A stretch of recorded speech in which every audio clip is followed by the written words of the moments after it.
आम तौर पर देखा जाए तो जब किसी बीमारी का पता लगाने की बात आती है तो वहाँ हमें एक खास तरह की सटीकता चाहिए होती है। बिल्कुल, इंजीनियरिंग जैसी सटीकता। बिल्कुल। हाँ, मतलब वहाँ गलती की गुंजाइश नहीं होती। बिल्कुल। अगर किसी की हड्डी टूट जाए तो एक्सरे मशीन तुरंत उस टूटी हुई सफेद लाइन को साफ दिखा देती है। डॉक्टर बस इशारा करके कहता है कि देखिए ये रही समस्या और ये रहा इसका इलाज। सही कहा। ये बिल्कुल सीधा हिसाब होता है।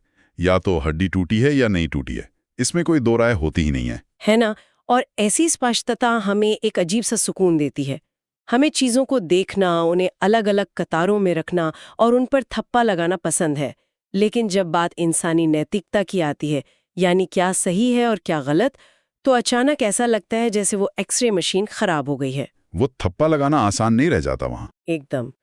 या फिर जब हम बात करते हैं इंसानी दिमाग की सीखने की प्रक्रिया की, तो हम एक ऐसी स्थिति में आ जाते हैं जहाँ सब कुछ धुंधला होता है, जैसे गदला पानी हो जिसमें आगे का रास्ता ही ना दिख रहा हो। हाँ, आपने बिल्कुल सही दिशा में सोचना शुरू किया है। ये जो अस्पष्टता है ना, यही सबसे बड़ी समस्या है। नैतिक मुद्दे हों या सीखने का तरीका, दोनों ही पहली नजर में ऐसी चीजें लगती हैं जिन्हें मापा नहीं जा सकता। तो आज के इस विस्तृत विश्लेषण यानी हमारे इस डीप डाइव का मुख्य उद्देश्य इसी धुंधलेपन को साफ करना है। हम इस गदले पानी को छानकर बिल्कुल शुद्ध और स्पष्ट बनाने का काम करेंगे। और इसको एक्सप्लेन करने के लिए हमारे पास स्रोत क्या है आज? आज की चर्चा के लिए हमारे पास दो ऐसे विषयों के स्रोत हैं जो पहली नज़र में बिल्कुल अलग लगते हैं, लेकिन गहराई में एक दूसरे से जुड़े हुए हैं। पहला स्रोत नैतिक दर्शन यानी मोरल फिलॉसफी का तार्किक ढांचा है और दूसरा स्रोत ए खटाना द्वारा स्थापित GAI प्रॉम्प्ट इंजीनियरिंग एकेडमी का सीखना, परीक्षण करना और अंक देना वाला प्रारूप है। अच्छा, वो learn test and score model, ये दिलचस्प है। हाँ, हमारा मिशन ये समझना है कि कैसे हम इन अमूर्त विचारों को एक ठोस और मजबूत व्यवस्था में बदल सकते हैं। तो अगर मैं इन दोनों मूल स्रोतों में सबसे दिलचस्प समानता की बात करूं ना, तो वो ये है कि चाहे हम दर्शन शास्त्र की बात करें या किसी नए विषय पर महारत हासिल करने की, दोनों ही दरअसल ज्ञान को व्यवस्थित करने के तरीके हैं, दिमाग में स्पष्टता लाने के तरीके। यानी हवाई बातों से बाहर निकलना। बिल्कुल। स्रोत हमें बताते हैं कि दर्शन सिर्फ लोगों की आम राय नहीं है, ये तर्कों का, आर्ग्यूमेंट्स का एक कठोर विज्ञान है। और ठीक इस तरह सीखना सिर्फ जानकारी को किताबों से निकालकर रटने का नाम नहीं है, बल्कि ये एक लगातार चलने वाला चक्र है। तो आइए पहले फिलॉसफी की इस दुनिया में कदम रखते हैं। स्रोत के अनुसार नैतिक दर्शन ज्ञान और बुद्धिमत्ता की ओर लक्षित एक तर्कसंगत बहस है। ये सिर्फ ये कहना नहीं है कि मुझे लगता है ये ठीक है। हाँ, वहां मुझे लगता है कि कोई मोल नहीं है। सही। बल्कि ये साबित करना है कि ये ठीक इसलिए है क्योंकि इसके पीछे ये ठोस कारण है। इस जटिल प्रक्रिया को थोड़ा आसान बनाने के लिए मैं नैतिक दर्शन को एक आलीशान 3 मंजिला इमारत की तरह देखती हूँ। एक 3 मंजिला इमारत? अच्छा, चलिए इस रूपक को थोड़ा और विस्तार से समझते हैं। बताइए, इस इमारत का ढांचा कैसा दिखता है? तो देखिए, इस इमारत की जो नींव है, जो सबसे निचला हिस्सा है, वो मेटा एथिक्स है। ये वो जगह है जहाँ सबसे बुनियादी और गहरे सवाल पूछे जाते हैं। यहाँ ये नहीं पूछा जाता कि क्या सच बोलना अच्छा है, यहाँ पूछा जाता है कि अच्छा होने का मतलब ही क्या है। यानी मूल अर्थ ढूंढा जा रहा है। हाँ, क्या सही और गलत जैसी चीजें इस दुनिया में आजाद रूप से मौजूद हैं या ये सिर्फ इंसानों के बनाए हुए नियम हैं? फिर उसके बाद आती हैं इस इमारत की दीवारें, जिसे हम नॉर्मेटिव एथिक्स कहते हैं, जो हमारे व्यवहार के सिद्धांत तय करती हैं। एकदम सही। ये वो सिद्धांत हैं जो हमें बताते हैं कि हमें कैसा व्यवहार करना चाहिए। जैसे क्या किसी भी कीमत पर हमेशा सच बोलना नैतिक रूप से जरूरी है? और आखिर में आती है इमारत की छत या उसका रोजमर्रा का उपयोग यानी एप्लाइड एथिक्स, जहां हम उन नियमों को असली दुनिया की समस्याओं पर लगाते हैं। बिल्कुल। ये 3 मंजिलें इसलिए इतनी अहम हैं क्योंकि ये साबित करती हैं कि नैतिक दर्शन सिर्फ भावनाओं का झमेला नहीं है। ये जांच की एक ऐसी कड़ी प्रणाली है जिसमें एक तार्किक बहाव होता है। अगर इसको एक उदाहरण से समझें तो सोचिए, एक अस्पताल में एक डॉक्टर है जिसके पास एक मरीज आया है। अच्छा। मरीज की आखिरी स्टेज की बीमारी है। अब क्या डॉक्टर को मरीज को सच बताना चाहिए या नहीं, ये एक अप्लाइड एथिक्स का मुद्दा है, यानी छत। लेकिन इस मुद्दे को सुलझाने के लिए डॉक्टर को नॉर्मेटिव एथिक्स यानी दीवारों का सहारा लेना पड़ेगा। मतलब उस डॉक्टर को अपने बनाए नियमों को देखना होगा। हाँ, क्या वो डॉक्टर इस नियम को मानता है कि हमेशा सच बोलना चाहिए चाहे परिणाम कुछ भी हो? या वो इस नियम को मानता है कि वो काम करना चाहिए जिससे मरीज को सबसे कम दुख पहुंचे? और ये दोनों नियम इस बात पर निर्भर करते हैं कि नींव में यानी मेटा एथिक्स में हम नैतिकता को क्या मानते हैं। लेकिन एक सेकेंड, यहीं पर मेरे दिमाग में एक बड़ा प्रश्न उठ रहा है और मैं इस पूरे नैतिक दर्शन के ढांचे का थोड़ा पुशबैक करना चाहूंगी यहाँ पर। क्या नैतिकता सच में इतनी तार्किक और गणित जैसी हो सकती है? ये सवाल हमेशा उठता है ना? मेरा मतलब है, इंसान होने के नाते हमारे फैसले तो बहुत हद तक हमारी भावनाओं, हमारे गुस्से, हमारी एम्पैथी पर निर्भर करते हैं। तो क्या ये सिर्फ हमारी आंतरिक भावनाओं पर आधारित नहीं है? हम इसको इतने कठोर तार्किक ढांचे में कैसे बांध सकते हैं? ये पुशबैक बिल्कुल जायज है। दर्शन शास्त्र के इतिहास में ये सबसे बड़े विवादों में से एक है। स्रोत बताते हैं कि इस मुद्दे को सत्य मूल्य यानी किसी बात के सच या झूठ होने की क्षमता के लेंस से देखा जाता है। यहाँ दर्शन शास्त्र दो मुख्य विचारधाराओं में बढ़ जाता है और हमें दोनों को बिना किसी पक्षपात के समझना होगा। ठीक है, बताइए। पहली विचारधारा है कॉग्निटिविज्म। ये मानता है कि नैतिक दावे यानी जो कथन हम सही या गलत के बारे में कहते हैं, उन्हें दुनिया के तथ्यों की तरह सच या झूठ साबित किया जा सकता है। अगर कोई कहे चोरी करना गलत है, तो कॉग्निटिविज्म के मुताबिक ये एक देश की राजधानी बताने जैसा ही एक तथ्य है। इसे लॉजिक की कसौटी पर परखा जा सकता है। अच्छा, और इसके बिल्कुल विपरीत जो दूसरी विचारधारा है, वो मेरी उस आशंका से मेल खाती है जहां भावनाएं मुख्य होती हैं। बिल्कुल। दूसरी विचारधारा को नॉन कॉग्निटिविज्म कहा जाता है। ये विचारधारा मानती है कि जब हम कहते हैं चोरी करना गलत है, तो हम इस दुनिया का कोई तथ्य या फैक्ट नहीं बता रहे होते। तो फिर हम क्या कर रहे होते? इसकी पीछे का तर्क यह है कि नैतिक कथन सिर्फ हमारी अंदरूनी भावना या नाराजगी व्यक्त करने का एक तरीका है। कुछ दार्शनिक इसको आसान भाषा में ऐसी थियरी मानते हैं जहां किसी बुरी चीज को देखकर निकलने वाली आवाज जैसे छी, ये कितना घिनौना है, बस इसी को नैतिकता का आधार माना गया है। ओह वाओ, मतलब लोग बस अपना रिएक्शन दे रहे हैं। हाँ, जब कोई कहता है चोरी करना गलत है, तो दरअसल वो सिर्फ ये कह रहा है कि चोरी, मुझे इससे नफरत है, या फिर वो दूसरे को आदेश दे रहा है कि चोरी मत करो। इनके अनुसार इन कथनों का कोई सत्य मूल्य नहीं होता। इन्हें सच या झूठ की तराजू पर नहीं तोला जा सकता। ये सच में गहरा है, क्योंकि देखिए, अगर नॉन कॉग्निटिविज्म सच है, तो हमारी वो 3 मंजिला इमारत दरअसल हवा में लटकी हुई है। लेकिन जो लोग मानते हैं कि इसको पूरी तरह से लॉजिक से साबित किया जा सकता है, यानी कॉग्निटिविज्म वाले लोग, वो आखिर ये करते कैसे हैं? उनके पास वो एक्सरे मशीन तो है नहीं जो सच और झूठ को साफ साफ दिखा दे। उनके पास एक्सरे मशीन तो नहीं है, लेकिन उनके पास एक इंजन जरूर है, और उस इंजन का नाम है डिडक्टिव सिलोजिज्म, यानी तार्किक निष्कर्ष निकालने की कड़ी।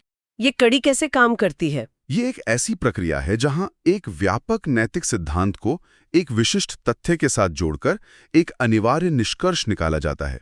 इसको समझना बेहद जरूरी है। इसके 3 हिस्से होते हैं। पहला हिस्सा एक व्यापक नियम होता है, दूसरा हिस्सा एक आम तथ्य, और तीसरा इन दोनों से मिलकर बनने वाला परिणाम। इसे किसी उदाहरण के साथ और गहराई में समझते हैं ताकि कॉन्सेप्ट बिल्कुल स्पष्ट हो जाए। जरूर। सोचें कि एक नियम है, किसी और को जानबूझकर गैर जरूरी नुकसान पहुंचाना अनैतिक है। यह हमारा पहला हिस्सा हुआ, एक व्यापक नैतिक सिद्धांत। अब दूसरा हिस्सा लाते हैं, जो कि एक तथ्य है। किसी को उसके हक के पैसों से धोखा देना उस व्यक्ति को जानबूझकर नुकसान पहुंचाता है। ठीक है, दोनों बातें लॉजिकल लग रही हैं। तो जब हम इन दोनों को मिलाते हैं, तो दिमाग अपने आप एक तीसरे हिस्से पर पहुंचता है, यानी निष्कर्ष निकलता है। इसलिए किसी को उसके हक के पैसों से धोखा देना अनैतिक है। ये तार्किक निष्कर्ष निकालने की वो कड़ी है जो कॉग्निटिविज्म का मूल आधार है। अगर पहले दोनों कथन सच हैं, तो तीसरा कथन झूठ हो ही नहीं सकता। तो ये तो पूरी तरह से मैथ्स के किसी फॉर्मूला जैसा हो गया, जहां ए और बी मिलकर हमेशा सी बनाते हैं। लेकिन अगर किसी को इस निष्कर्ष से असहमति हो, तो उसके पास क्या रास्ता बचता है? यहीं पर इस इंजन की खूबसूरती दिखती है। अगर कोई उस निष्कर्ष से असहमत है, तो उसे या तो नियम को गलत साबित करना होगा या फिर उस तथ्य को गलत साबित करना होगा। वो ये नहीं कह सकता कि नियम भी सही है, तथ्य भी सही है, लेकिन निष्कर्ष गलत है। एकदम पॉइंट की बात है ये। एक ठोस नैतिक बहस इसीलिए हवाई बातें नहीं होती, क्योंकि आपको तय करना होता है कि आप इस तार्किक कड़ी की किस कड़ी पर प्रहार कर रहे हैं। और इस इंजन को स्मूथली चलाने के लिए एक और चीज जरूरी है, जिसे कंसिस्टेंसी प्रिंसिपल या निरंतरता का सिद्धांत कहते हैं। निरंतरता का सिद्धांत, ये शब्द सुनने में जितना भारी है, इसका काम क्या उतना ही बड़ा है? ओह बिल्कुल, ये नैतिक तर्क की रीढ़ की हड्डी है। इसका मतलब ये है कि जिन अलग अलग मामलों में कोई बड़ा अंतर नहीं है, उनके साथ बिल्कुल एक जैसा व्यवहार किया जाना चाहिए। इसे ऐसे सोचें, अगर एक हालात में चोरी करने पर किसी व्यक्ति को 10 साल की सजा मिलती है और दूसरे व्यक्ति को ठीक वैसे ही हालात में चोरी करने पर छोड़ दिया जाता है, तो हमारा दिमाग तुरंत कहता है कि ये नाइंसाफी है। एग्जैक्टली। क्यों? क्योंकि वहां निरंतरता नहीं है। जब तक दोनों मामलों में कोई ऐसा अंतर ना हो जो उन्हें सच में अलग बनाता हो, जैसे शायद एक ने परिवार की भूख मिटाने के लिए खाना चुराया हो और दूसरे ने शौक के लिए, तब तक एक जैसा नियम ही लागू होना चाहिए। तो अब समझ आया, हमने नैतिक दर्शन की एक बेहतरीन इमारत खड़ी कर ली, उसमें डिडक्टिव सिलॉजिज्म का इंजन भी लगा दिया और निरंतरता के सिद्धांत से उसकी मजबूती भी तय कर ली। लेकिन यहाँ एक बहुत बड़ी व्यवहारिक समस्या सामने आती है मेरे हिसाब से। वो क्या? इतने जटिल और उलझे हुए विषय हैं कि किसी भी आम इंसान का दिमाग इनके बोझ तले दब सकता है। इन कड़ियों को समझने, याद रखने और असली दुनिया में लागू करने के लिए हमारे खुद के दिमाग को भी तो एक व्यवस्थित तरीके से सीखना होगा ना। हाँ बिल्कुल। अगर दिमाग में ज्ञानी बिखरावा हो तो ऐसे भारी निष्कर्ष कैसे निकाले जाएंगे? ये बिल्कुल वही समस्या है जिसका समाधान हमारे दूसरे स्रोत में छिपा है। दर्शन शास्त्र हमें बताता है कि ज्ञान को बाहर दुनिया में कैसे व्यवस्थित करना है, और खान अकेडमी का जो सीखना, परीक्षण करना और अंक देने वाला प्रारूप है, वो हमें बताता है कि उस ज्ञान को अपने दिमाग के अंदर कैसे खड़ा करना है। यानी आर्किटेक्चर ऑफ माइंड। सही पकड़ा। जब हम इतने जटिल विषयों का सामना करते हैं तो एक समस्या पैदा होती है जिसे इल्यूजन ऑफ कॉम्पिटेंस यानी क्षमता का भ्रम कहते हैं।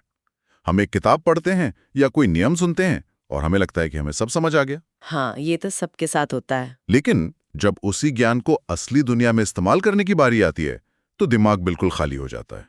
खतरनाक कि ये प्रणाली इसी भ्रम को तोड़ती है। और इस प्रणाली के केंद्र में एक लगातार चलने वाला लर्निंग लूप है, जिसे लर्न, टेस्ट, स्ट्रेंथन, प्रोग्रेस यानी सीखना, परीक्षण करना, मजबूत करना और प्रगति करना कहते हैं।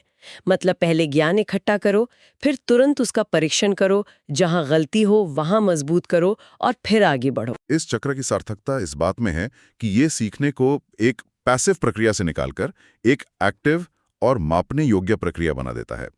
खतराकीना का फ्रेमवर्क यह मानता है कि सीखना सिर्फ सुनना या पढ़ना नहीं है। परीक्षण जरूरी है। बिल्कुल। जब तक सीखने के ठीक बाद उसका परीक्षण नहीं होता, तब तक वो जानकारी दिमाग में ठहरती नहीं है। ये टेस्ट ही वो आईना है जो दिखाता है कि ज्ञान सच में दिमाग में बैठा है या नहीं। इस पूरी प्रणाली को एक्सप्लेन करने के लिए मैं इसे किसी वीडियो गेम के स्तरों यानी लेवल्स की तरह देखती हूँ। जब कोई खिलाड़ी वीडियो गेम खेलता है तो वो सीधे फाइनल बॉस फाइट नहीं जीत सकता। उसे सबसे पहले शुरुआती लेवल पर खेल के नियम सीखने होते हैं। हाँ, स्किप नहीं कर सकते। राइट। फिर हर लेवल के अंत में एक चुनौती आती है जिसे पार किए बिना आगे नहीं बढ़ा जा सकता। अगर खिलाड़ी हार जाता है तो गेम ओवर नहीं होता, बल्कि उसे वापस जाकर अपनी कमजोरी ठीक करनी होती है। तो आइए इन सीखने के 3 लेवल्स पर बारीकी से नजर डालते हैं। चलिए पहले लेवल से शुरू करते हैं। इसे फाउंडेशन या आधार कहा जाता है। ये ठीक उस नैतिक दर्शन की इमारत की नींव जैसा है। इस स्तर पर मकसद सिर्फ इतना होता है कि विषय की बुनियादी समझ बन जाए। यहाँ गहराई में नहीं उतरा जाता है। तो इस लेवल पर सीखने के टूल्स क्या होते हैं? स्रोत के अनुसार इसमें notebook LM, chat, mind map, समझाने वाले छोटे वीडियोस और इन्फोग्राफिक्स का उपयोग होता है। इसका काम सिर्फ इतना है कि नए व्यक्ति को मूल भाषा और कॉन्सेप्ट समझ आ जाए। और इस पहले स्टार के अंत में परीक्षण कैसे किया जाता है? इसका परीक्षण बेहद छोटा और सीधा होता है। इसमें छोटे प्रश्न और फ्लैश कार्ड इस्तेमाल होते हैं। यहाँ मुख्य लक्ष्य सिर्फ याद रखने की क्षमता यानी रिकॉल को परखना है। ये चेक करना होता है कि क्या नींव ठीक से बैठ गई है। अगर गलती होती है तो आगे बढ़ने के बजाय वापस बुनियादी कॉन्सेप्ट्स पर जाना होता है। तो जब एक बार मूल ज्ञान पक्का हो गया और पहले लेवल का टेस्ट क्लियर हो गया, तभी अगले लेवल का दरवाजा खुलता है।